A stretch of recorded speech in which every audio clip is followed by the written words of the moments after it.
In today's video, I'm going to teach you how to use Meta AI Assistant. If you're inside the Meta business interface and want a quick way to generate ideas or get help with a task, Meta AI Assistant can make that process much easier. It's built right into the platform, so you can access it without leaving your current workspace. In this walkthrough, I'll show you how to open it, choose the kind of prompt you want to use, and submit your request so you can start getting results right away. To begin, look toward the lower right corner of the screen. You'll see the Meta AI option there. Go ahead and click on it to open the assistant. This is the entry point for interacting with the tool. And once it opens, you'll be able to see the available prompt area and any suggested options Meta provides.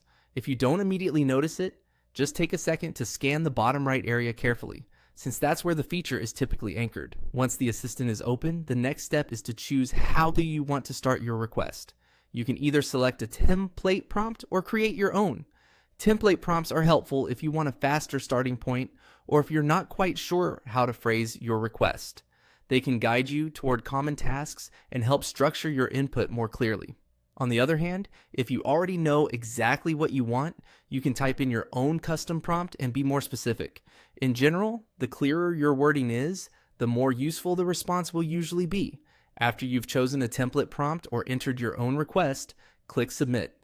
This sends your prompt to Meta AI Assistant so it can process what you asked and generate a response. Depending on your request, the reply may appear almost immediately. If needed, you can review the output and refine your prompt afterward by being more detailed or adjusting your wording for better results. That's all it takes to use Meta AI Assistant. You open it from the lower right corner, choose a template or write your own prompt and then submit it. It's a simple workflow, but it can save time and help you move faster when you need ideas, drafts, or quick support inside the platform. Thanks for watching, and I'll see you in the next video.